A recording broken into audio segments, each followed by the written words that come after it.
असते आणि 1% लोक असते का म्हणजे खऱ्या देवाला मानून सत्संग त्याची भक्ती करणार आहे. मग मधले कोण आहे? मधले सत्संग हे अशीच आहे सत्संग, त्याचं बघून त्याचं बघून करणार आहे सत्संग. तर त्या 1% तुम्ही आम्ही यावं हा महात्माजी सांगण्याचा भाव होता. तर जसं निवेदन दिलेलं आहे त्याच्यानंतर काय पण महात्माजी सुंदर अशा विचारातून त्यानंतर सत्संगाचे दत्तात्रय यादव महात्माजी आज गीतासाठी सत्संगाचे गीत ऐकायचं वाटतं. सत्संग गीत अथवा अभंग कृपा करते प्रेमाने बोला. सत्संगाची प्रेमाने बोला. आज तुमचं आमचं परमार्थ संगत करण्याचा मौका प्राप्त होतोय. आपल्या मंडळाचे पूज्य महाराज आज नवीन झाले. ज्यावेळेला सौंदर्य माता गीता असते त्यामध्ये महात्माजी 4 तास अगोदर महाराज फिरायला त्यांच्याकडे अशी सेवा असते. तर आज त्यांनी मला सेवा करत महाराज यांच्याही आपल्याला गुरुस्वरूप महात्मा महाराज आपण सांगून बोलण्याची सुरक्षित आहे. आपण आता संगत करण्यासाठी इथं आलेलोच आहे महाराज. येत असताना महाराज आणि इथून जात असताना काहीतरी घेऊन जायला लागतो. यायचं बसायचं आणि मग उठून जायचं असं नाही करता महाराज गुरुचं काहीतरी इथून घेऊन जायचं. एक राजा होता महाराज रोज पेरीचं वॉकिंग करत होता. आणि एक दिवशी काय झालं एक बाहुलीवाला रस्त्यानं चालला महाराज. बाहुली घ्या बाहुली, बाहुली घ्या बाहुली म्हणून चालला असणार. सगळ्या बाहुल्या महाराज एकसारख्या झाल्या, फरक काहीच नव्हता महाराज. राजा म्हटला बाहुली घ्या बाहुली, बाहुली घ्या बाहुली म्हणतोय. म्हटल्यानंतर द्वारपालला सांगून महाराज तर राजवाड्यात बोलवलं. तर मग बाहुलीवाला म्हटला आम्ही पत्रावर विकणारा माणूस म्हटला आणि आज मला दरबारात जायची टाइम आला म्हटला. तर राजेश समोर काय सांगायचंय म्हटला. मी तर बाहुली विकणारा माणूस आहे म्हटला, साधा माणूस आहे. बोलवून गेलं महाराज त्याला. राजाच्या पुढे ती टोपली ठेवली आणि म्हणाले बाबा एक बाहुली राजाने उचलली. म्हटलं काय किंमत आहे बाबा याची? तो म्हणाला याची किंमत 10 रुपये. दुसरी एक बाहुली उचलली आणि म्हणलं ह्याची किंमत किती आहे बाबा म्हणला. तर तो म्हणला ह्याची बाहुलीची किंमत म्हणला 250 रुपये. तिसरी बाहुली उचलली तर तिसरी बाहुलीची किंमत म्हटलं 1000 रुपये म्हणला. आणि म्हटलं सगळी एकसारखीच आहे म्हणला. आणि बदल कसं काय सांगायलाच म्हटला. 10 रुपये सांगतोस, 250 रुपये सांगतोस, 1000 रुपये सांगतोस, त्याच्यामध्ये थोडा फरक आहे म्हणला. दिसायला सगळ्या सारख्याच आहेत म्हणलं बाहुल्या. तुम्ही आम्ही बाहुलीच्या स्वरूपात येऊन बसलो म्हणत. तुम्ही आम्ही कसं आहे बाहुलीच्या स्वरूपात इथे येऊन बसलोय. पहिली बाहुलीत म्हणलं काडी घंटी काढली की इकडे काढली की इकडे याच्यामध्ये इथं ऐकून घेते आणि सोडून जात. दुसरी बाहुली महाराज 250 रुपयाची आहे. ही एक कानात काडी घातली की नदीत जाऊन बसला म्हणला. सगळं ऐकून घेते आणि मग ती निघून जाते. तिसरी बाहुली 1000 रुपये किंमत आहे म्हणला. सरळ ह्या कानात काडी घातली की सरळ श्रवण करते आणि कुठल्या तरी संगतमध्ये जाऊन सांगते. आपल्याला आता काय करायचं आहे? फक्त ह्या संगतमध्ये तुम्ही आम्ही आलो महाराज. काही तर घेऊन जायचं आहे महाराज. काही तर घेऊन जावा आणि येणारा 97 कार्यक्रम नागपूरचा. इथे मी कोण कोण जाणार असेल महाराज. सुंदर असा भाव बनलेला असतोय महाराज. अजून ट्रॅव्हल्स मध्ये 4-5 लोकांची कमतरता आहे. ज्याला जायचं असेल त्यांनी महाराज बघा आणि नाव घेऊन जावं आनंदानं. मामावडी इथं आलं मला त्यांच्याकडे नाव देऊन टाका आणि आनंदानं कार्यक्रम सुरू करा. प्रेमाने बोला, प्रेमाने बोला. सत्संगजी आज तुम्हा आम्हाला आशीर्वाद देण्यासाठी इस्लामपूर येथून प्रचारक महात्मा सुमितजी या ठिकाणी उपस्थित आहेत. सद्गुरूंच्या जयघोषामध्ये त्यांचं स्वागत करूया. सद्गुरु माता सुदीक्षा सविंदर देवजी महाराज की जय. निरंकारी राजमाता गुरुवचनावतार की जय।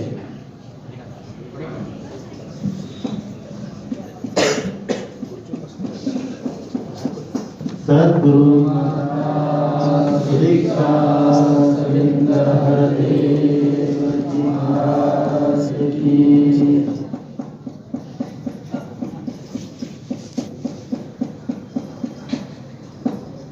सद्गुरु माता दीक्षा सविंदर हरदेव जी महाराज की। प्रेमाने बोला। तर जसं निवेदन दिलं आहे दत्तात्रय यादव महात्माजी आहेत, प्रेमाने बोला।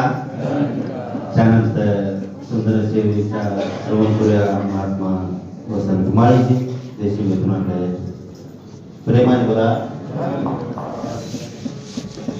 सत्संगाची मोठ्या प्रेमाने बोला। स्टेजवर विराजमान सद्गुरु श्रोत महात्माजी सुमेधजी यांच्या पवित्र पावनचरणी आणि महान संतांच्या पवित्र पावनचरणी दास महाराजचा कोटी कोटी धन्यवाद। सत्संगाची दास पहिल्या प्रथमच गीत घेतोय, सर्वांनी गीताला साथ द्यायचे। रात्र गेली दिवस गेले आयुष्य गेले जलमायेऊनी काय केले जलमायेऊनी काय केले जलमायेऊनी काय केले। दिवस गेले आयुष्य गेले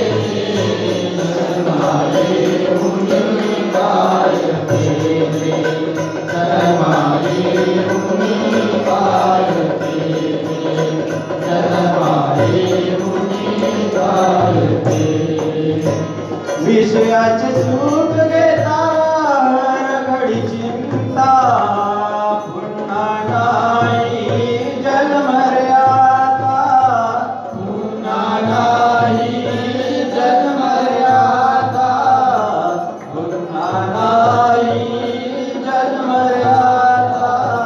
रात्र गेली दिवस गेले आयुष्य गेले जलमायेऊनी काय केले जलमायेऊनी काय केले जलमायेऊनी काय केले। रात्र गेली दिवस गेले आयुष्य गेले जलमायेऊनी काय केले जलमायेऊनी काय केले जलमायेऊनी काय केले।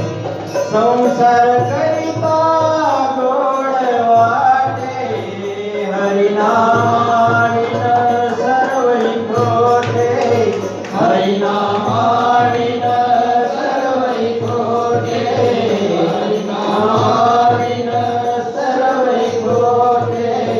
रात्र गेली दिवस गेले आयुष्य गेले जलमायेऊनी काय केले जलमायेऊनी काय केले जलमायेऊनी काय केले।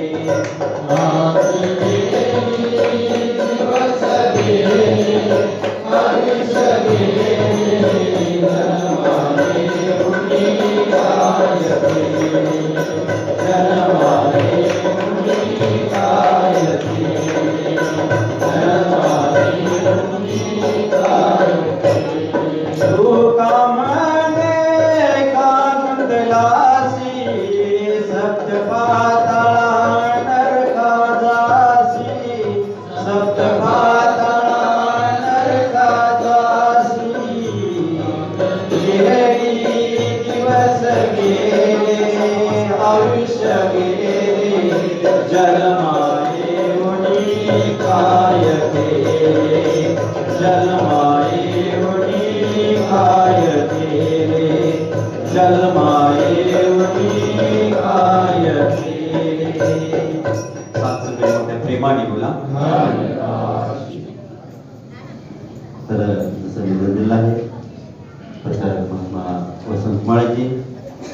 2-3 मिनिटांमध्ये आम्हाला विचाराचे सद्गुरूचे शिरक प्राप्त करते. त्यानंतर सेवादल संचालक महात्मा राहुल खिलारेजी ते सुद्धा 2-3 मिनिटांमध्ये सद्गुरूचे शिरक प्राप्त करते. प्रेमाने बोला.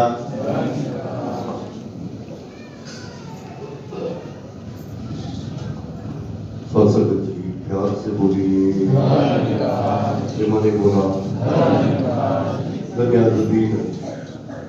संत दर्शनाचा अनंत जन्मीचा शील केला. तुम्ही आम्ही या सत्संगाच्या निमित्ताने या पावन पवित्र स्थळी उपस्थित झालेलं दिवसभर प्रत्येकाला माहित आहे काय काय करत होतो, कुठं कुठं भटकत होतो. असं आठवलं आपल्या आशीर्वादानं सिंगापूर आणि मलेशियामध्ये पाठीमागच्या महिन्यामध्ये जाण्याचा योग आला. 1 दिवस गेला, 2 दिवस गेला, 3 दिवस, 4 दिवस दुनिया बघितली. पैशाची दुनिया, सुख, शांती, आनंद, समाधान शून्य. या रस्त्यावर बाहेर एक माणूस कोण दिसत नाही. म्हणजे या सिंगापूरची माणसं, मलेशियाची माणसं फक्त गाडीमध्ये, गाडीत नाही येणार, ऑफिसमध्ये जाणार, गाडीत बसतात, घरात जाणार. गाडीमध्ये एअर कंडिशन, घरामध्ये एअर कंडिशन, ऑफिसमध्ये एअर कंडिशन. ऊन लागायचं नाही, बाहेरची हवा लागायची नाही. प्रेमाने बोला. सत्संगत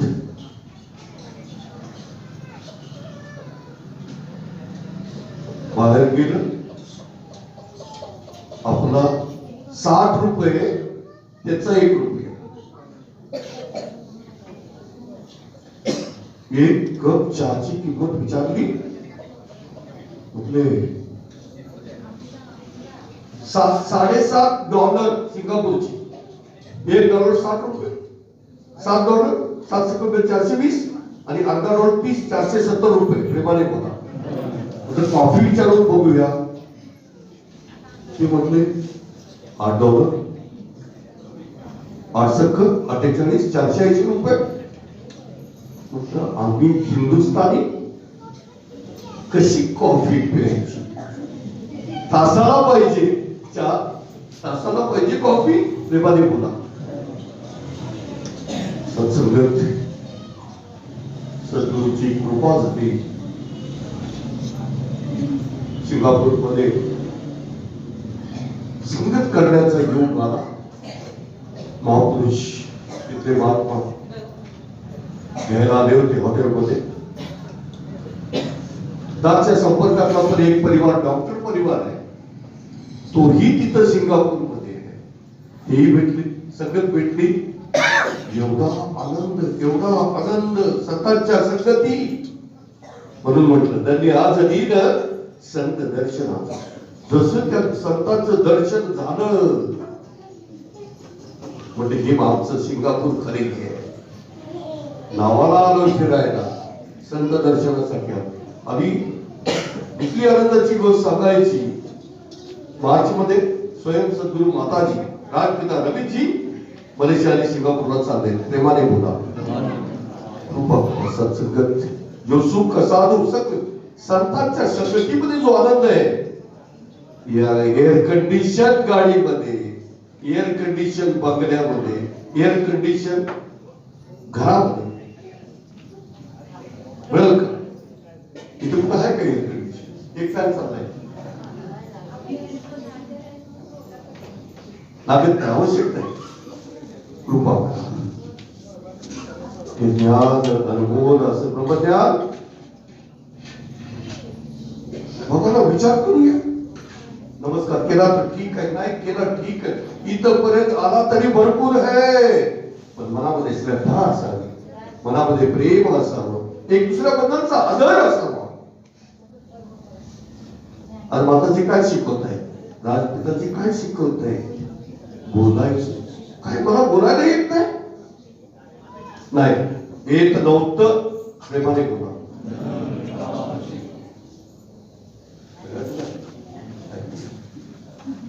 सत्संगत म्हणते ना, मिलिटरीवाल्याचा मेंदू गुडघ्यात असतोय, गुडघ्यात. कसं बोलतो संध्याकाळ झाली गुडघ्यात का म्हणायचं ते इथं आल्यावर कळलं.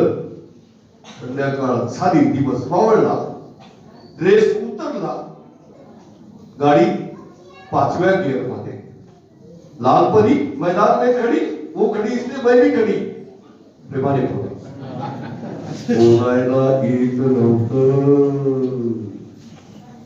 पत्नी दिसत नव्हती मुलं दिसत नव्हती रस्ता दिसत नव्हता.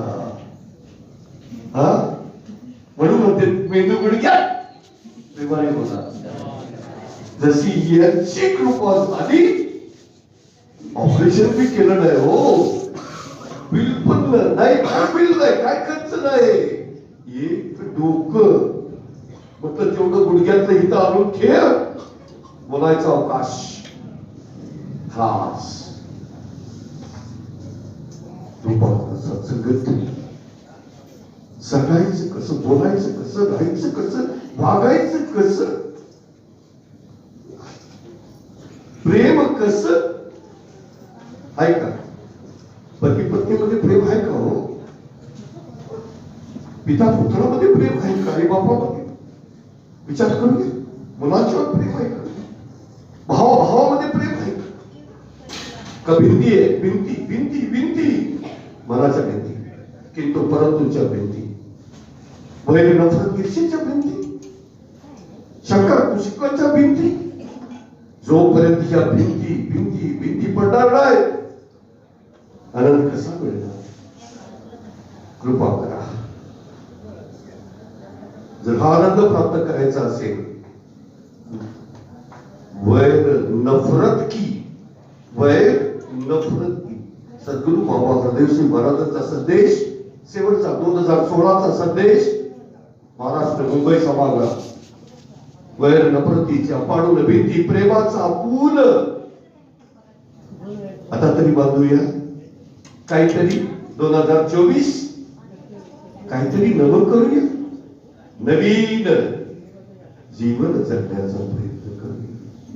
आज नाही आशीर्वाद द्या कृपा करा. सत्संग सेवा सुग्रण समागम आपल्या कृपेनं सदोदित प्राप्त होत राहावा. प्रेमाने बोला. विनंतीला राहुलजी 1-2 मिनिटांमध्ये सद्गुरूंचे आशीर्वाद प्राप्त करते. त्यानंतर ब्रँचमुखी संदीपजी विचार समागमाविषयी काही निर्देश असतील प्रत्येक करतील. प्रेमाने बोला. प्रेमाने बोला. ऑलरेडी स्टेजचा वेळ झालेला आहे. आज तुमच्याकडे क्षमा मागतोय कारण आपण जास्तीत जास्त तिथून श्रवण करायचं ध्यान करूया. प्रेमाने बोला. प्रेमाने बोला. प्रेमाने बोलूया.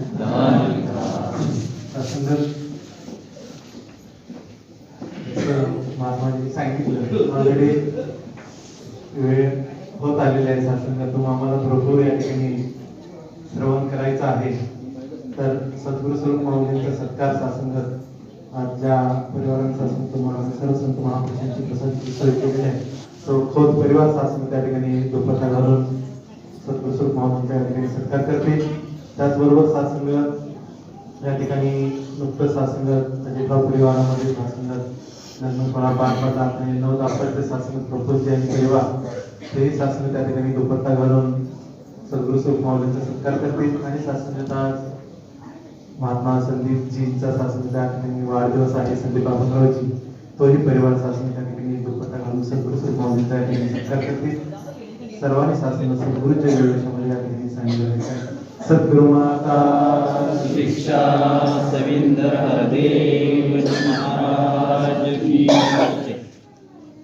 निरंकारी राजमाता गुरुचरता की सद्गुरु माता शिक्षा सविंदर हरदेव महाराज की प्रेमाने बोलूया. सत्संगात येत्या शुक्रवारी 26 तारीख येथे आहे. त्यामुळे सत्संगात आपला समागम 26 तारखेला सुरू असल्यामुळं या ठिकाणी सत्संग होणार नाही. डायरेक्ट सत्संग समारंभानंतर सत्संग 2 तारखेला होईल. त्याची सर्व संत महापुरुषांनी या ठिकाणी नोंद घ्यायची आहे. येथे शुक्रवारी सत्संग होणार नाही. मॉर्निंग सत्संग सकाळी 6 ते 7 या वेळेमध्ये रोज सत्संग त्या ठिकाणी असेल. सर्वांनी सत्संगाची मन ध्यान एकाग्र करून सत्संग जे तुम्हाला अमृतवाणी या ठिकाणी श्रवण करायला मिळणार आहे ते करायचे आहे. अजूनही ज्यांचे सत्संग त्या ठिकाणी फोन चालू असतील ते सायलेंट मोडमध्ये करा किंवा सत्संग स्विच ऑफ करा. कारण अर्धा पाऊण तास सत्संग तुम्हाला जे श्रवण करायला मिळणार आहे ते आपल्या कानाने श्रवण करायचं आहे. सत्संग कुणी मोबाईल मध्ये रेकॉर्डिंग करून घरात जाऊन ऐकतो, कुणी करायचं आणि कोण केलं करत असेल तर सेवा देऊन कृपा करून लक्ष ठेवा. कोण रेकॉर्डिंग करत असेल तर फोन काढून घ्या. प्रेमाने बोला. सर्वांचे नाव मंगलाचरणामध्ये येतील. सर्वांना हे समर्थ परमात्मा हे निर्गुण निरंकार तू करता है जगत का तू सबका कण कण में है बस रहा तेरा रूप अपार तीन काल है सत्य तू मिथ्या है संसार गड़गड़वासी है प्रभु अविनाशी करता दया से तेरी हो सभी भवसागर से पार निराकार साकार तू जग के पालनहार है व्यस्त महिमा तेरी दाता परमपार परमपिता परमात्मा सब तेरी संतान भला करो सबका प्रभु सबका हो कल्याण भला करो सबका प्रभु सबका हो कल्याण. सद्गुरु माता शिक्षा सुरेंद्र देव जी महाराज की जय. राजमाता गुरुजनता की जय. पहले सत्संगाचे प्रेम से सत्संगाचे सद्गुरु की कृपा है. आप संत महात्माओं का दर्शन करने का एक सौभाग्य प्राप्त हो रहा है. क्योंकि सत्संग जी जब तक गुरु की कृपा नहीं होता है तब तक सत्संग जी संतों की दर्शन नहीं होती है. सत्संग में ही मिलता है. हमें गुरु की कृपा का पात्र बनना है. तो दास सत्संग जी पहले आपके चरणों में क्षमा चाहेगा. क्योंकि सत्संग जी निरंतर दास तो सत्संग शुरू होने से पहले ही आपके सारे महात्माओं का आशीर्वाद लेने का जो कामना करता हूँ. लेकिन आज सत्संग जी सत्संग में कुछ कारणवश यहाँ पहुँचने के लिए लेट हुआ. क्योंकि सत्संग जी शायद गुरु का वही मंजूर था. वो भी कृपा गुरु का ही था. लेकिन सत्संग जी हम सब सद्गुरु की कृपा का पात्र बनना है. जहाँ गुरु की कृपा होती है सत्संग जी वहाँ किसी के दूसरे के कृपा का जरूरत नहीं पड़ती है. क्योंकि गुरु की जहाँ कृपा होती है फिर हर कोई कृपा करने लग जाता है. गुरु की कृपा के कैसे पात्र बन सकता है. जैसे सत्संग जी हमारे मुख्य महात्मा बैठे बैठे सत्संग जी कहा कि महाराज कृपा करना आज आपके जीवन का एक स्टोरी बताओ। तो सत्संग जी हमारे जीवन में कोई स्टोरी नहीं है, जो स्टोरी है सत्संग जी सदगुरु का स्टोरी है। क्योंकि हम जब वो इतिहास को जब पीछे मुड़ के देखते हैं तो सत्संग हो नहीं सकते और कर नहीं सकते। एक खुद रचाता है और सत्संग जी फिर यही गवाता है, क्योंकि घटना भी यही घटाता है, फिर उसको सत्संग जी ये उदाहरण भी यही बनाता है, क्योंकि इसको सब कुछ पता होता है। सत्संग जी सब कुछ करने कराने वाला सब यही है। तो आज सत्संग जी एक तरफ हमारे मुखी महाराज का आदेश और एक तरफ सत्संग जी ध्यान देता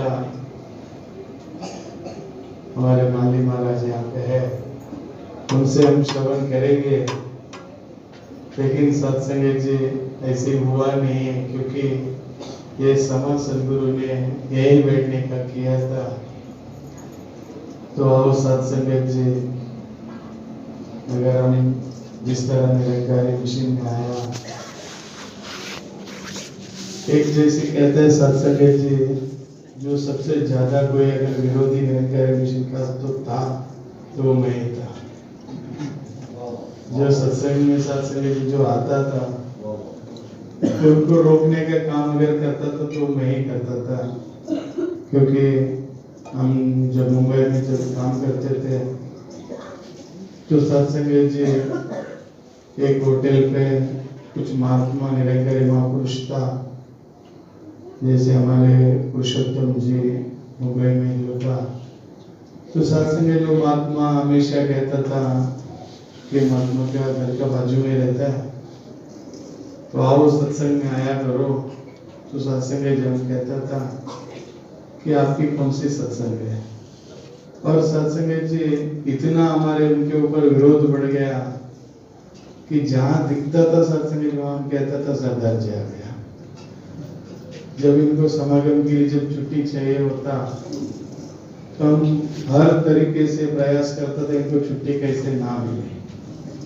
तो सत्संग जी वो महात्मा निरंतर जब हमें छुट्टी नहीं मिलता गुस्से में कहता था, एक दिन तुम दौड़ दौड़ के संगत करेगा और दौड़ दौड़ के समागम करेगा। तो सत्संग जी बाद में जिस समय हम संगत में आया तो एक कवि का जो कविता याद आया, तो महात्मा को कहा, बिन विध्वंस से कोई का निर्माण, बिन तकलीफ उठाए कोई का सम्मान हुआ, एक दूजे का मूल चुकाता है दोनों, बिन अभिशाप की कोई का वरदान हुआ।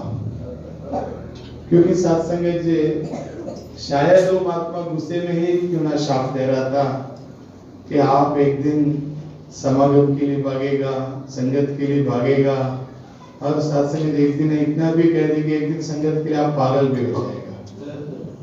तो सत्संग जी उनके शाप आज हमारे लिए वो वरदान बन गया, क्योंकि उन्होंने जो जो गुस्से में कहा था वो हरी एक वचन आज सच हो रहा है। सत्संग जी एक एक शब्द सच हो रहा है, क्योंकि चाहे संत एक शब्द जब निकलता है तो सत्संग जी किसी को अगर शाप देना है, गुस्सा आ गया तो वैसे ही शाप देना है। सत्संग जी तुम संगत में दौड़ जाएगा, संगत में भाग जाएगा, क्योंकि सत्संग जी साधु कहे सहज स्वभाव, वृथा ना जाए वचन।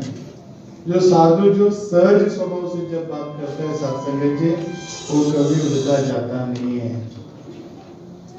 तो आओ सत्संग जी, जैसे एक दिन एक समय ऐसा आ गया तो मैं सत्संग में जाने का एक मौका जो बना कि सत्संग जी हमारा जो होटल में हम काम करता था, जिस होटल में, वहाँ पे जहाँ मैं जाता था वहाँ निरंकारी एक दो मिल जाता था, तो और जिधर मैं जाता था वहाँ पे मिलना ही मिलना है। तो वहाँ से काम छोड़ दिया एक मुलुंड में एक होटल पे जाके काम पे लगा।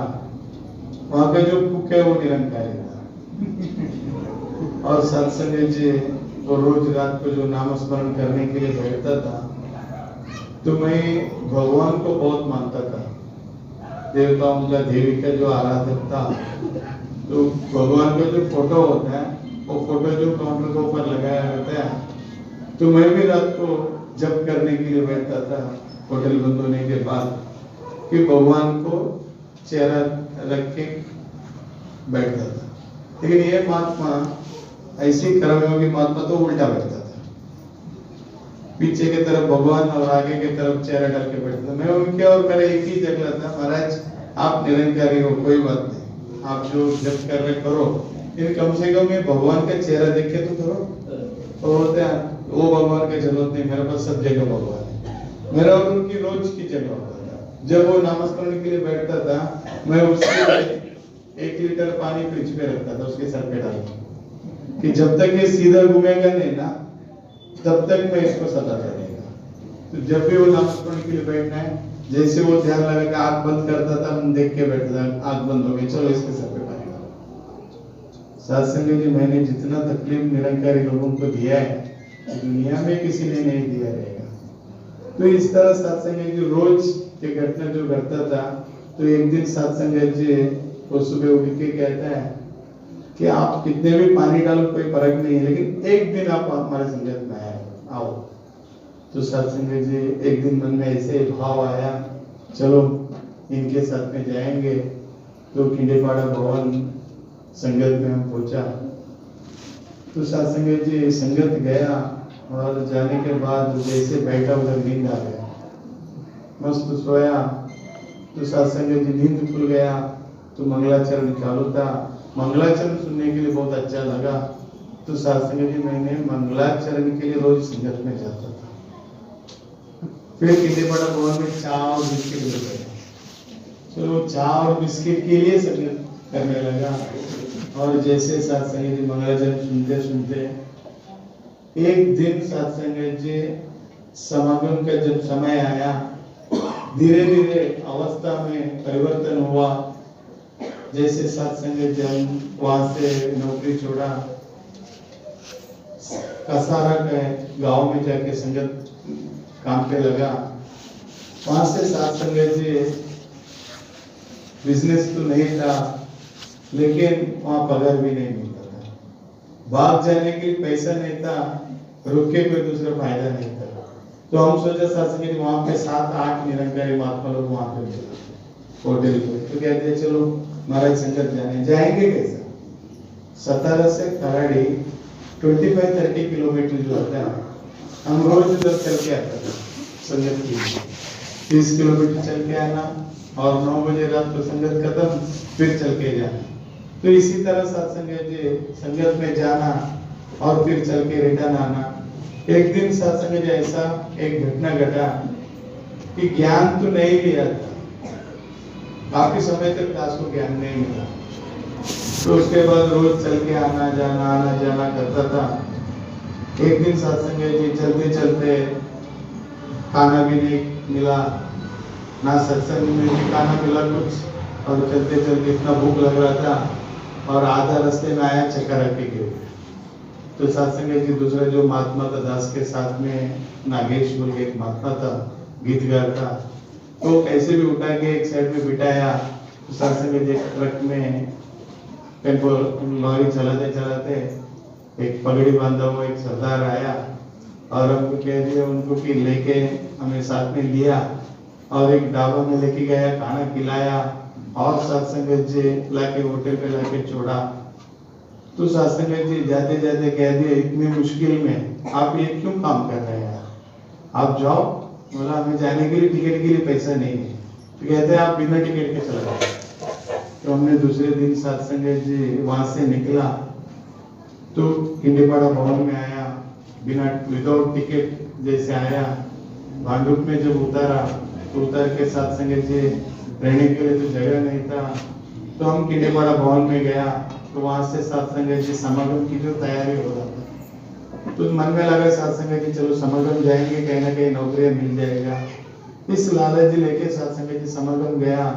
किंडीपाड़ा से सत्संग जी हम समागम के लिए एक दिन का जो प्रोग्राम था वो करने के लिए चल के गया।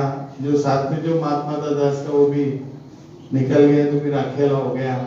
तो वहां से सत्संग जी समागम किया।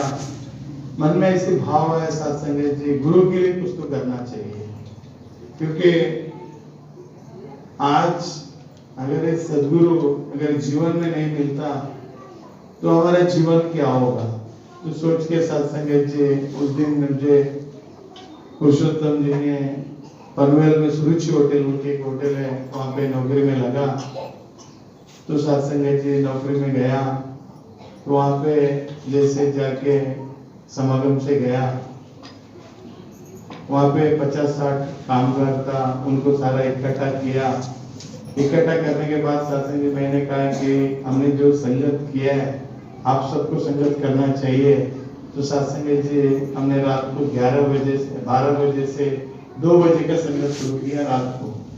तो सत्संग जी एक ऐसी घटना, जैसे संगत शुरू करने के लिए मन में तो भाव आया, लेकिन मेरा जो मन में ऐसा था कि ये जो दुपट्टा है ये तो शायद निरंकारी मिशन में कोई एक अलग दुपट्टा है, ये दुकान पे मिलता है।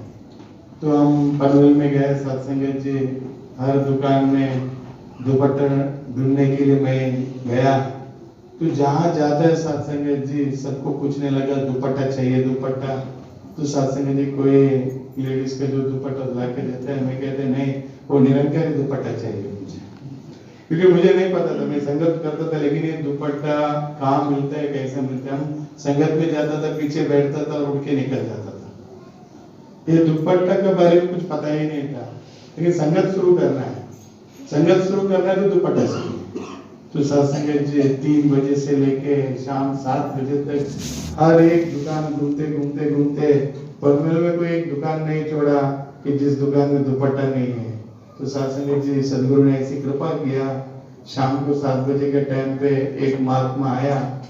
तो सत्संग जी वो दुकानदार को मैं पूछ रहा था कि निरंकारी दुपट्टा चाहिए, लेकिन वो महात्मा वो जो एक महात्मा दुकान पे अपना कपड़ा खरीदने के लिए आया था। तो सत्संग जो दुकानदार जो बोल रहा था कि वो निरंकारी दुपट्टा बोल रहे, इसको कौन सा दुपट्टा चाहिए। तो सत्संग जी सारा घटना वो महात्मा सुन रहा था और हमको पूछा कि आप निरंकारी हो, कहते हैं हाँ जी। तो आपको क्या चाहिए, कहते हैं कि मुझे दुपट्टा चाहिए। तो कहते हैं तो दुपट्टा चाहिए, 2 मीटर शर्ट का पीस दे देना। तो सत्संग तभी मालूम पड़ा दुपट्टा का कीमत कितना है। तो सत्संग 2 मीटर जो शर्ट का पीस जब दिया तो मन में सोचने लगा कि सिर्फ 2 मीटर का शर्ट का पीस के लिए 3 घंटा ढूंढना पड़ा। और एकदम आसान था कि जब महात्मा ने आया तो वहां से सत्संग जी मन में भाव आया कि हम कोशिश करें सदगुरु कहीं ना कहीं किसी न किसी रूप में आता है। तो सत्संग जी संगत का शुरुआत किया, मन में वो इच्छा रखना है। सत्संग जी क्यों कह रहा हूँ कि ना मुझे मैं प्रचारक था, ना मुझे संगत के बारे में कुछ पता था, कुछ नहीं था, लेकिन हम सत्संग जी आया, रात को संगत शुरू किया, अवतरणी लेके अब विचार कौन करेगा, ये समस्या हो गया। बैठा सत्संग जी सब जो कामगार जो स्टॉप है उनके सारा चप्पल लाइन में लगाया और आके उनको सत्संग जी कुर्सी लगाया। तो बोला अभी बैठेगा कौन इसमें, ये भी समस्या हो गया। तो हमने पहले बार सत्संग जी बाबा जी का फोटो को स्टेज पे रखा, बाबा जी का फोटो स्टेज में रखा और सब नीचे बैठ गए, अवतरणी पढ़ने को शुरू किया। फिर सत्संग विचार करने किसी को आते नहीं, सब नया और उसमें थोड़ा सीखा हुआ मैं, और मैं सत्संग जी अवतरणी ओपन किया और उसी में ऐसे पढ़ के बोलने के लिए शुरू किया। तो वहां से सत्संग जी वो जो सत्संग हमने जो शुरुआत जो हुआ वहां से धीरे धीरे सत्संग जी वहाँ पे एक प्रचारक महात्मा आने लगा। तो आते आते सत्संग जी आज ओल्ड पनवेल पे वो सत्संग कम से कम 1000 महात्माओं से ज्यादा संगत पड़ गए, क्योंकि सत्संग जो बुधवार का जो सत्संग था वो शुक्रवार को भी संगत चालू किया। जैसा वो संगत पढ़ने लगा, लोकल महात्मा जो आने लगा वहाँ पे, तो स्टेज के लिए हम दूसरे महात्मा को बुलाता था। ये बात सत्संग जी कांता माता जी तक चला गया। जब कांता माता जी ने एक दिन बोला कि आप क्या कर रहे हो, क्या कि मैं संगत कर रहा हूँ। तो वहां से सत्संग जी हमारे वसंत गुड़ जी को जब भेजा तो देखो ये लोग क्या कर रहे हैं। तो सत्संग जो रात को महात्मा आया एक दिन 12 बजे देखा और सत्संग देखने के लिए वो खुद ही स्टेज पे बैठ गया। तो कहते हैं सत्संग जी वहां से उन्होंने एक स्कूल लेके दिया हमारे लिए 6 से 8 शाम का संगत शुरू किया वहां पे। तो सत्संग जी जैसे वो जितने भी महात्मा था सारा महात्मा सत्संग जी 50 के 50 लोग भी निरंकारी होके आज ज्ञान लेके अलग अलग जगह पे जो सेवा कर रहा है। तो क्योंकि सत्संग जी कहने का भाव यही है, मन में इच्छा होना चाहिए कि मैं कुछ गुरु के लिए करूं। जब तक मैं गुरु के लिए कुछ करूं, जब तक इच्छा नहीं होता है तो सत्संग में हम कुछ कर नहीं सकते हैं। क्योंकि जहाँ भाव प्रकट होता है वहां परमात्मा प्रकट हो जाता है। जहाँ भाव ही नहीं है तो कहाँ परमात्मा प्रकट हो सकता है सत्संग में। जैसे वो कहता है कि एक बुजुर्ग जो माता जी था, वो माता जी को अपने बेटा का खत आता है सत्संग जी। जैसे वो लेटर आता है तो उसका लड़का जो मिलिट्री में काम करता था और लेटर आया सत्संग जी, वो देखा देख के तो इसमें अक्षर में लिखा है, वो पढ़ने के लिए नहीं हो रहा था, तो कुछ पढ़ा लिखा नहीं था। तो उन्होंने अपने घर के बाजू में जो एक पढ़ा लिखा लड़का था उसको कहता है बेटा एक खत तो मुझे पढ़ के दिखाना। तो आया बेटा सत्संग जी खत पढ़ने की शुरुआत किया। पढ़ते पढ़ते उसमें लिखा हुआ था देश के लिए आपका बेटा शहीद हुआ, मतलब आपका बेटा देश के लिए अपना जान का कुर्बान दिया। तो ये बोलते जा रहा था सत्संग जी और माता का आंखों में पानी आने लगा। तो सत्संग जी लड़का सोचते कि माता किसी न किसी रूप में समझाओ। जैसा समझाने लगा सत्संग जी फिर कहते कि मैं रोया क्या, आप क्यों रो रहे हो, आप रोना नहीं। तो माता एक बात समझाने का प्रयास किया सत्संग जी, आपने शब्द को पढ़ा, आपने शब्द को पढ़ा, मेरे अंदर वो शब्द नहीं गया, भाव गया, इसके लिए मेरे आंखों में पानी आ गया। क्योंकि सत्संग जी जब सदगुरु जब कहता है वो शब्द अगर शब्द में रह जाता है तो भाव में नहीं बदलता है। जब वो शब्द कानों तक शब्द रहता है तो कान के बाद सत्संग जी जब हमारे अंदर जब उतरता है तो सत्संग जी शब्द भाव बन जाता है। तो फिर वो अवस्था में परिवर्तन हो सकता है। क्योंकि सत्संग जब वो अवस्था में परिवर्तन होना है, क्योंकि वो अवस्था में जब आ जाता है गुरु की होना है सत्संग। जब तक हम गुरु की नहीं होता है तो जीवन में परिवर्तन नहीं होता। जैसे सत्संग जी वहां से हम जब बेंगलुरु के तरफ बढ़ने लगा तो हमारे जो पुरुषोत्तम महात्मा ये जो रात का संगत देखा तो सोचा सत्संग जी मन में इनको मैं मैंगलोर लेके जाऊं। तो महात्मा ने खुद ही टिकट निकाला और एक दिन मैंगलोर लेके गया।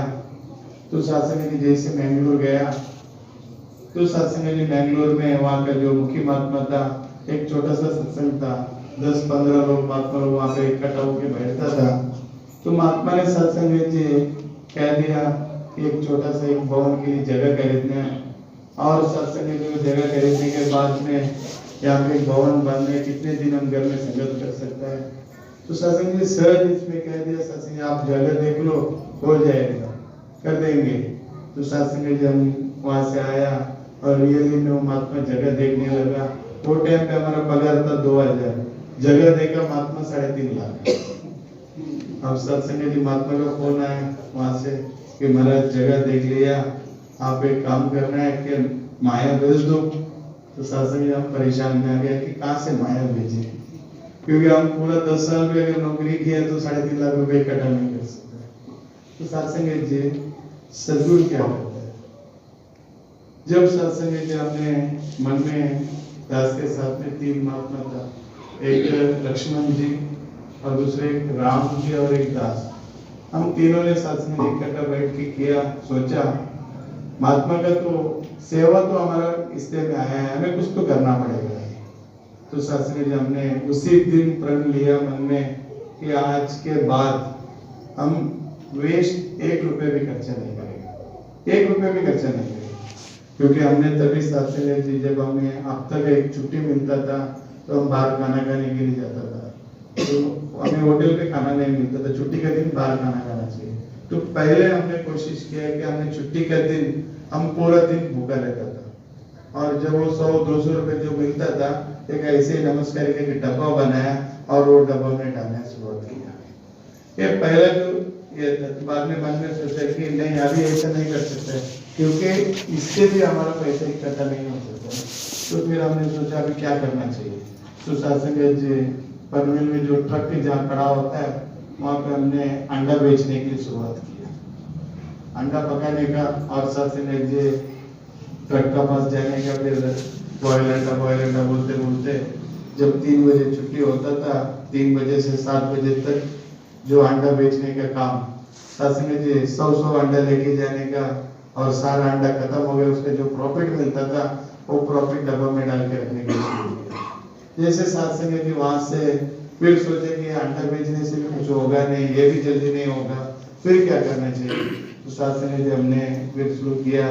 थोड़ा हम एक छोटा सा कुकर लिया, गैस का ये लिया, भट्टी लिया, इडली सुबह बेचता था। सुबह हमें 1-2 घंटा टाइम मिलता था, हम उसमें 2 घंटे में इडली बेचने का, फिर शाम को अंडा बेचने का, 2 टाइम ये करके जो भी नमस्कार मिलता था सत्संग जी उसको नमस्कार पेटी में डालना। और संगत में पहले रिक्शा में जाता था, फिर चल के जाने की शुरुआत किया। लेकिन वो जो माया आता था सत्संग जी वो डब्बा में डाल के रखता था। हमेशा यही काम करता था कि जहाँ से भी मिले हम वो डब्बे में डाल के रखना है। बस हमें एक ही पता था कि हमको गांव में जमीन खरीदना है भवन के लिए, बाकी दूसरा कुछ नहीं पता था। तो सत्संग जी फिर सोचा कि इसमें भी नहीं होने वाला है। तो फिर हमने एक प्रयास शुरू किया कि जब रात को बैठ के सारा स्टॉक को इकट्ठा किया तो सत्संग जी हम इस्त्री डालने के तो हमको कपड़ा में नहीं आता था, लेकिन सभी स्टॉक को कह दिया कि आप 2 रुपए 1 रुपए जो इस्त्री के लिए देता है वो सारा कपड़ा हमें दे दो, हम रात को इस्त्री डालेंगे और आपको दे देगा, आप हमें उसका पैसा दे दो। तो सत्संग जी 40-50 लोगों का रोज 50-50 कपड़ा आता था इस्त्री डालने के लिए। फिर रात को 1 बजे के बाद कपड़ा इस्त्री डालना और फिर सत्संग जी सुबह 5-5:30 बजता था तो सत्संग जी उसको फिर माया नमस्कार के पेटी में डाल के रखना। तो इस तरह करते करते सत्संग जी फिर सोचा फिर क्या कर सकते हैं, अभी इसमें भी हमें 1 घंटा तो मौका मिल जाता है। हम 3 आदमी ने थोड़ा एडजस्टमेंट किया। तो सत्संग जी हमारे जो लक्ष्मण जी था वो कहते कि महाराज हमें पता लगा कि सोसाइटी में बाथरूम धोने के लिए आदमी ढूंढ रहे हैं। तो हमने सोचा सत्संग जी आदमी क्यों ढूंढ रहा है, हम धोएंगे उसमें क्या। तो सत्संग जी उसमें 2000 रुपए देता था महीना का। तो हम रोज ऐसा करता था कि बाथरूम जो सोसाइटी का धोने का और वो पगार का जो पैसा मिलता था नमस्कार बिटेगा। तो ऐसा करते सत्संग जी फिर वो भी हो गया। फिर सोचा अब क्या कर सकते हैं। तो सत्संग जी सुबह जो 7 से 8 बजे का जो 1 घंटा टाइम मिलता था उस 1 घंटे में हम वो सोसाइटी में किसके घर में झाड़ू लादी मारना, किसी के घर में साफ सफाई करना। तो फिर हम सत्संग जी वो साफ सफाई करने के लिए जो घर में जाना, फिर वहाँ पे उनका घर में झाड़ू बीड़ू मारना, साफ सफाई करना, फिर वो लाके सत्संग जी नमस्कार पेटी में डालता था। तो उसमें सत्संग जी हम सब 8वीं 7वीं पढ़ा हुआ हो, 10 का एजुकेशन 8वीं हुआ। तो हमने एक सोचा सत्संग जी ये तो करना ही करना है, लेकिन हम कर्नाटक में प्रचार के लिए क्या करना है। तो सत्संग जी महात्मा ने कह दिया चलो हम एक काम करेंगे, सब अनपढ़ मिलके हम शहनशाह किताब जो है उसको ट्रांसलेट कन्नड़ में करेंगे। तो सत्संग जी चाह गई चिंता मिटी, मनवा बेपरवा, जिनको कुछ नहीं चाहिए सो शहनशाह। तो सत्संग जी जो पहला लफ्ज जो था महात्मा जब एक स्त्री मारता था वो नींद आ जाएगा, इसलिए हम नीचे वो महात्मा बैठता था, महाराज वो चाह गए इसमें कैसे कन्नड़ में ट्रांसलेट करेंगे। तो ऐसा करते सत्संग जी 3 महीने के अंदर 8वीं 7वीं पढ़ा लोग हम शहनशाह किताब कन्नड़ में ट्रांसलेट किया। आज मंडल में जो छपा हुआ है जो कन्नड़ ट्रांसलेट जो बुक है शहनशाह, तो हमने उस समय जो लिखा सत्संग जी पहले किताब था, उसके बाद कहीं किताब ऐसा छप गया क्योंकि संत निरंकारी मंडल में वो टाइम पे कन्नड़ भाषा का छपता नहीं था। तो बाद में सत्संग जी प्रकाशन छपने लगा, मासिक छपने लगा। फिर दिल्ली में सत्संग उसका जो कन्नड़ अक्षर का पैटर्न वहाँ पे गया, तो वहाँ के बाद कहीं ऐसे किताब निकलने लगा। लेकिन सत्संग जी उसके बीच में एक दिन ऐसे दिन आ गया कि कोई महात्मा सत्संग जी चरण डालने के लिए बुलाता था, फिर उसके बीच में जाता था। तो सत्संग जी जगत खरीदी करने का, तो उस समय सत्संग जी शायद याद आ रहा है सत्संग जी सुबह सुबह का जो समय था, तो हमारे पुरुषोत्तम जी को सारा घटना इतना मालूम था, तो महात्मा भी नमस्ते हमें पैसा देता था कि इकट्ठा करो आप। तो उस समय सत्संग में पहले बार हम वो भवन के लिए जब पुरुषोत्तम जी का घर पे गया, तो हमें सबसे बड़ा अमाउंट सत्संग जी 5,000 पहले बार मिला। तो वो था सत्संग जी हमारे मालिक काका।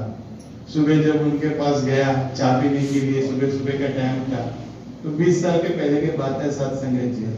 तो हम इनके घर में गए, महात्मा घर में गए, चाय पिया। तो हम मन में चाय पीते पीते हमारे मन में एक ही भाव था, महाराज जी 1,000 रुपए देता तो बहुत अच्छा होता था।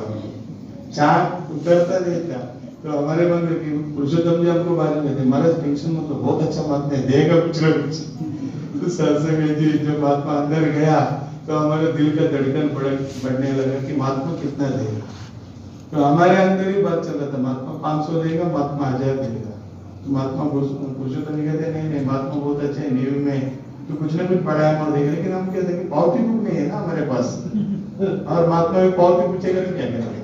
मतलब महात्मा कहते हैं नहीं कुछ नहीं, मैं बाद में महात्मा को समझाऊंगा, तो हम तो सच्चाई का काम ही तो कर रहे हैं। महात्मा ने आज तक उसका पावती नहीं पूछा। मुझे याद है महात्मा सत्संग जी के महात्मा से बिना पावती के 5,000 लेके गए। तो सत्संग जी वो भी लेके जाके इकट्ठा किया। तो उस समय सत्संग जी जब उसको ओपन किया, हमने 8 महीने 1 साल का बाद जब ओपन किया, कम से कम 3.5 लाख रुपए इकट्ठा हुआ था सत्संग जी। केवल मन में भाव चाहिए, मुझे गुरु के लिए कुछ करना है, मेरे जिंदगी में अगर कुछ है तो मैं सदगुरु के लिए कुछ करना है। जब ये भाव जैसे सत्संग, आज अगर मैं सोचता हूँ तो आज अंडा नहीं बेच सकता, वो स्थिति नहीं है सत्संग जी। लेकिन सदगुरु ने क्या किया, एक एक क्षण सत्संग जी जीवन का अगर घटना, जीवन का कहानी अगर बताया जाएगा, ये टाइम कभी पूरने वाला नहीं है सत्संग जी। वहां से सत्संग जी जमीन का खरीदी हुआ, वहां से ब्रह्मर्षि देवराज बजाज जी के साथ में हमारा कांटेक्ट हुआ। जैसे सत्संग जी बाबा जी के साथ फिर हमें जब मंडल से ये आया कि बजाज साहब ने बोल दिया कि बहुत खुश हो गए कि इन लोगों ने पहले मैंगलोर में कर्नाटक में जो भवन के लिए जगह डोनेशन के रूप में जब हम मंडल को दिया, तो उसका सत्संग जी भूमि पूजन करने के लिए सदगुरु बाबा हरदेव सिंह जी महाराज जब आया, आने का जो प्रोग्राम था, तो हमें कह दिया कि चेंबूर भवन में जब बजाज साहब ने बुलाया, कह दिया कि आपका पास बाबा जी आ रहे भूमि पूजन करने के लिए, कि आपको बाबा जी का व्यवस्था करना है। तो सत्संग जी एक तरफ बाबा जी का व्यवस्था करना है, और मन ही मन सोचने लगा हम तो भी पूरा फंस गया, क्योंकि बाबा जी का प्रोग्राम करना है, कम से कम 3-4 लाख रुपए तो चाहिए। अब क्या करेगा, पहले 1 साल लग गया 3.5 लाख रुपए इकट्ठा करने। तो सत्संग जी 5-6 महीने के 1 साल के बाद तो हम भी फ्री था कि नहीं हमारा सब काम हो गया, भवन के जगह हो गया, अब इकट्ठा करना कोई जरूरी नहीं था।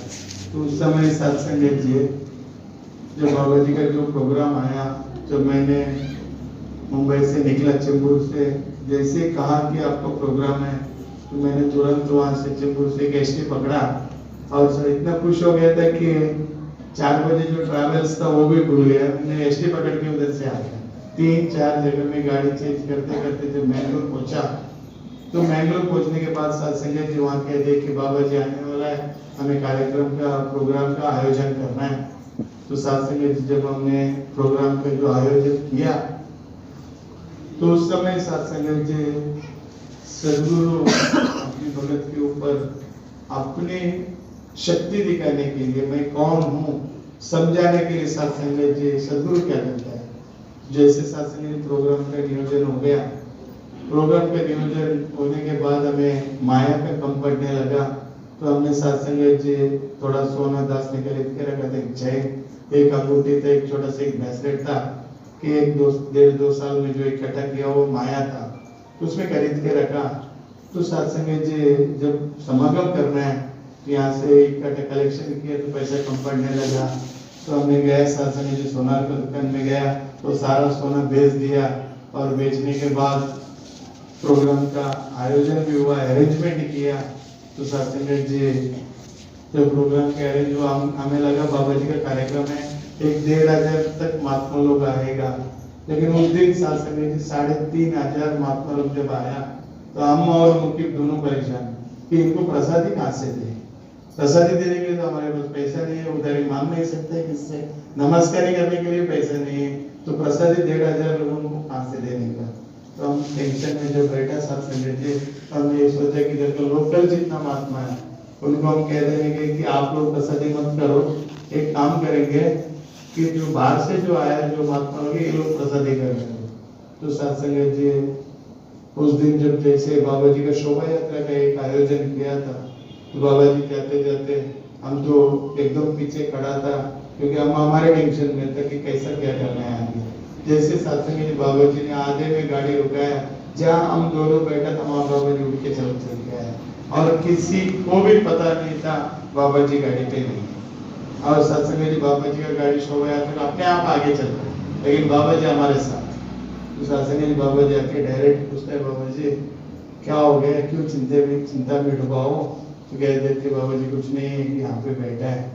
तो बाबा जी कहते ऐसे खुद ही बाबा जी ने कुर्सी उठाया और उधर रख दिया। जैसे कुर्सी में बैठा सत्संग जी बाबा जी, फिर वहां से उठा हमको लेके सत्संग जैसा कहते हैं कि यहाँ लंगर किधर बना है मुझे नहीं पता है, यहाँ पे जो लंगर बनाया हमें नहीं पता है कि, लेकिन बाबा जी जहाँ लंगर बनाया था वहां हमको साथ में लेके गया और जाके सत्संग जी वहीं से एक चम्मच जो गिफ्ट था उसको खुद बाबा जी ने धो के अपने प्रसादी का भोग ले लिया। लेके सत्संग कहते सारे सत्संगत के लिए बनाया, कहते बाबा जी हाँ बनाया तो सारे सत्संगत के लिए, लेकिन इसमें लगता है कि आधा ही होगा। तो कहते चिंता नहीं करना, दाता तो पा लेगा। तो सत्संग जी एक ऐसी घटना है, 3,500 महात्मा लोग प्रसादी करने के बाद भी रात को जो बचा सेवा दल खाना करके दूसरे दिन हमको बांटना पड़ा, उतना प्रसादी बचा था। तो सत्संग जी कहाँ से इतना बढ़ गया पता नहीं, लेकिन सत्संग जी बाबा जी जहाँ बाहर बैठ के जब बैठा था सत्संग जी बाबा जी पूछता है कि हाँ जी बोलिए आपको क्या चाहिए। सत्संग जी 3 लोग का मालिक जहाँ से पूछ रहे और हम बाबा जी से कह रहे बाबा जी कुछ नहीं पता है, आपसे क्या मांगे, ये प्रसादी जो है सभी संगत को आ जाए, बस यही आशीर्वाद दे दो। सत्संग जी बाबा जी पूछते हैं हाँ जी आपने सब कुछ बेच दिया। सत्संग जी शॉक हो गया कि मन ही मन सोचने लगा ये अंतर्यामी प्रभु तुझे सब कुछ पता है, सब तू जानता है, बस तू नाटक कुछ नहीं जानता है। तो सत्संग जी उस दिन कान पकड़ा, ये सच्चे पातशाह तो अंतर्यामी है। आज मुझे पता लगा कि मैंने बेचा मुझे पता है, मुखी को पता है, हम दोनों एक साथ हैं और बाबा जी को कैसा पता है। तो सत्संग जब बाबा जी स्वयं जब बोला तो उस दिन आशीर्वाद देके गए सत्संग जी। उसके बाद जब हम मुंबई आया प्रोग्राम सब हुआ, जब मुंबई में आया सत्संग जी ऐसे फिर थोड़ा दिन के बाद जो टूर निकला वो टूर में सत्संग जी जाते कर्नाटक का यल्लापुर घाट में जब एक्सीडेंट हुआ हमारा 80 फुट जाके नीचे गिरा, तो वहां से सत्संग जी बाबा जी ने जैसे बजाज साहब को फोन किया, बजाज साहब ने डायरेक्ट बाबा जी को फोन किया, तो सारा सत्संग जी हमारा व्यवस्था जो दिल्ली से किया, जैसे हॉस्पिटल में सब डिस्चार्ज होने के बाद जितना भी पैसा था सत्संग जी बाबा जी ने दिल्ली से खुद ही खर्चा करके हमारा वहां से निकाल लिया। तो सत्संग जी हमने 3-4 लाख रुपए सेवा किया, लेकिन उस दिन हमारा जो जान सत्संग जी बाबा जी ने स्वयं ही बचाया। लेकिन उसके बाद फिर मन में भाव आया आज हमारे आखिरी दिन था, लेकिन सदगुरु ने अगर बचाया तो कोई ना कोई काम होगा, इसके लिए बाबा जी ने बचाया। तो सत्संग जी बाबा जी ने प्रेम दिया। जब सत्संग जी हॉस्पिटल में जब एम्बुलेंस में फोन आया कि बाबा जी ने स्वयं फोन करके जब बोला कि वो बच्चों को आप तुरंत मैंगलोर में एक हॉस्पिटल है वहाँ लेके जाइए और कितना भी खर्चा होगा कोई ये नहीं है, क्योंकि हम जब हॉस्पिटल पहुँचने से पहले मंडल से 3 लाख रुपए भेजा था वहाँ। तो सत्संग जी कौन करता है सत्संग जी और कौन तैयार रखता है, तब रोज दिल्ली से फोन आता था क्या है कैसा है। तो और सत्संग जी फिर वहां से निकला तो सत्संग जी मुंबई आया, समय बदलते गया, फिर इस्लामपुर आया, फिर सत्संग जी होटल के उधर होटल के उधर होटल बनाते बनाते गया। लेकिन सत्संग जी कहने का भाव है सत्संग जी, जहाँ हमें एक समय अंडा बेचने का 2 रुपए का भी ताकत नहीं था, आज सच्चे पातशाह 4 व्हीलर लेके घुमा रहे। तो सत्संग जी कहने का भाव यही है कि हम गुरु की होना है। जब हम पूर्ण रूप से जब गुरु को सरेंडर हो जाता है, समर्पित होता है, जब हमारा वो भाव गुरु के प्रति बन जाता है, तो सत्संग जी किसी को कभी मानने की जरूरत नहीं पड़ेगी। जब तक हमारा अगर भाव, सदगुरु सिर्फ भाव का होता है सत्संग, सदगुरु भाव चाहता है। जब हम थोड़े से भाव समर्पित कर देता है तो सदगुरु खुश हो जाता है सत्संग जी। लेकिन मैं क्या कर रहा हूँ, अपने आप को जाके पूछना है, अपने अंदर जाकर देखना है मैं क्या कर रहा हूँ। गुरु के लिए मैंने क्या किया, मैं मेरे लिए किया, मुझे ये चाहिए, मुझे गाड़ी चाहिए, मुझे बंगला चाहिए, ये चाहिए। कभी मैंने सोचा कि मैं समागम हो रहा है, कितना खर्चा है, मैं कुछ तो करो उसके लिए, यहाँ जगह नहीं है, भवन बांधना है, कुछ तो मैं उसके लिए करो। कभी मैंने मन में सोचा नहीं सोचा, मेरे पास इतना लंबा लिस्ट है, बच्चे का शादी नहीं हुआ, बच्चा बीमार है, मेरा घर नहीं हुआ, मेरा मेरा मेरा मेरा सब कुछ मेरा भी लिस्ट है।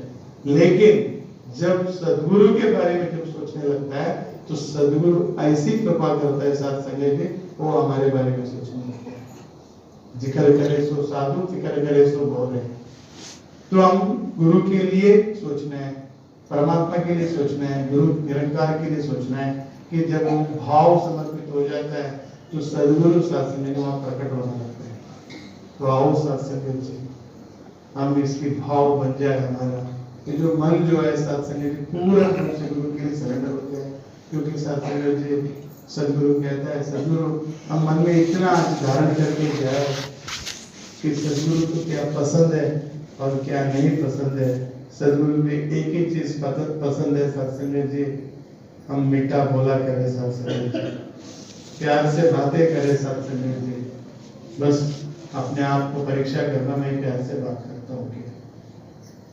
बस दूसरी जो सदगुरु को मेरा पसंद है कि क्षमा करने का सदगुरु को पसंद है सत्संग जी। मैं कितने लोगों को क्षमा किया, अपने अंदर जाके देखना है। बस मैं अगर किसी से नाराज है, किसी से गुस्सा है, हाथ जोड़ दो सत्संग जी, हम क्षमा करें। बस सदगुरु के पसंद है, नम्रता वाला जीवन पसंद है, हमारे जीवन में नम्रता वाला भाव आ जाए। ये सदगुरु को पसंद है सत्संग जी, क्योंकि सदगुरु को नम्रता पसंद है, क्षमा करने वाला गुण पसंद है और मीठा बोलना सदगुरु को पसंद है। वो सदगुरु को पसंद का जो चीज है वो हम शुरुआत करें। घर में जाके पति पत्नी झगड़ा ना करे सत्संग जी। जिस घर में पत्नी और पति का झगड़ा होता है उस घर में कभी लक्ष्मी नहीं टिक सकता है और सदगुरु का ध्यान कभी रुक नहीं सकता है, नहीं रुक सकता है सत्संग। जिस घर में अगर झगड़ा हो रहा है, जिस पति पत्नी का साथ तालमेल नहीं है, तो वो घर में कभी सदगुरु का वास होता नहीं है। हम संगत करके भी कोई फायदा नहीं है। जिस घर में पति पत्नी, जिस घर में माँ बाप का सत्कार है, जिस घर में पति पत्नी का सत्कार है, बच्चों का सत्कार है, उस घर में ही सदगुरु का वास होता है। फिर सत्संग आप कितना भी संगत करो, कितना भी कुछ भी जोर लगाओ, कोई फायदा नहीं है। क्योंकि सत्संग जी हम अपने आप को बदलेगा तो आपको दुनिया अपने आप बदल जाएगा। हम सत्संग जी अपने आप को बदलना नहीं चाहते और दुनिया को बदलने के लिए चला जाए। हम दुनिया को बदल रहे सत्संग, हम दुनिया को ना बदले बल्कि अपने आप को बदले। जब अपने आप को बदलेगा तो सत्संग दुनिया अपने आप बदल जाएगा। आओ सत्संग जी हम गुरु की बन जाए और पूर्ण रूप का एक गुरु सिख बन जाए। जब तक एक पूर्ण रूप का गुरु सिख नहीं बनता है तब तक जीवन सुखी नहीं हो सकता है। तो आओ सत्संग जी अरदास यही प्रार्थना है, हम सब मिलके गुरु को रिझाने का प्रयास करें और निरंकार के साथ में प्रेम करें, निरंकार हो जाए। क्योंकि सत्संग जी जब तक हम निरंकार के साथ प्रेम नहीं करता है तब तक सत्संग जी निरंकार जीवन में नहीं उतर सकता है। अगर प्रेम करना है तो नाम स्मरण करना पड़ेगा। जब तक हम नाम स्मरण नहीं करते सत्संग जी तब तक जीवन में बदलाव नहीं हो सकता है। तो आओ सत्संग सब बैठ के निरंकार को प्रार्थना करें, नामस्मरण करें सत्संग जिसका। और नामस्मरण ऐसा भी ना करें सत्संग हम करता है कैसा, तू निरंकार मैं तेरी शरण मैं तो सत्संग जी निरंकार भी वहां से भाग जाते हैं। वैसे प्यार से नहीं है सत्संग। तू ही निरंकार, मैं तेरी शरणा, मैं मोक्षु। अगर बच्चे को भी अगर बुलाता है तो प्यार से रमेश तब बुलाता है, तो रमेश वाक्य है, हे रमेश। तो रमेश को देखा है कि किरकिरी है, चलो दूर जाएगी। तो सत्संग में प्यार से बुलाए, नामस्मरण इस तरह करे सत्संग, हम सब करें सत्संग। एक मिनट में तू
प्यार से कहना।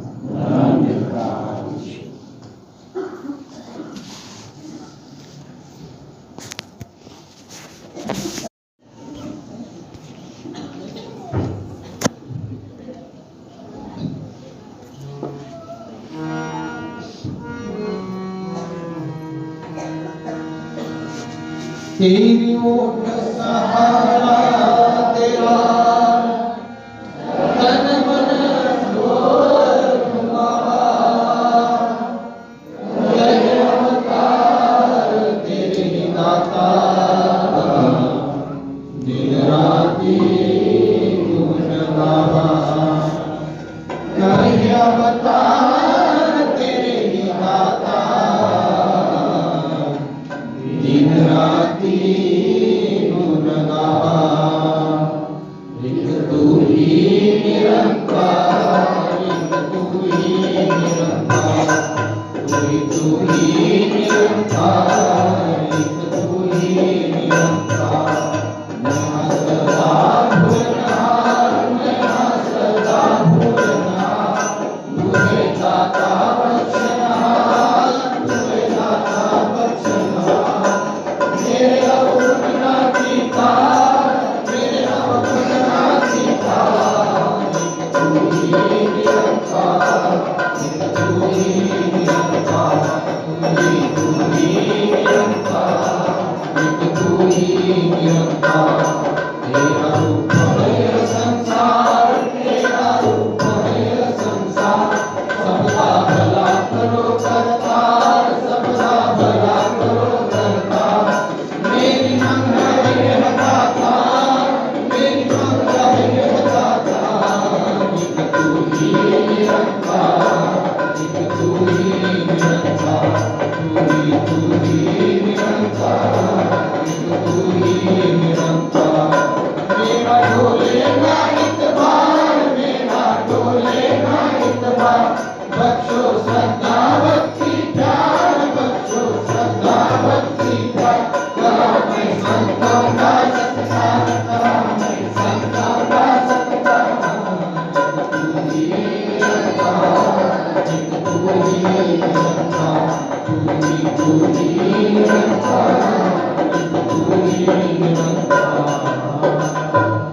सद्गुरु माता सुलेशा सविंदर हरदेव जी महाराज की जय निरंकारी राजमाता गुरु वचन अवतार की जय प्रेमाने बोला सर्वांनी 2 मिनिटासाठी या ठिकाणी सर्वांनी बसून घ्यायचं आहे महात्माजींचं या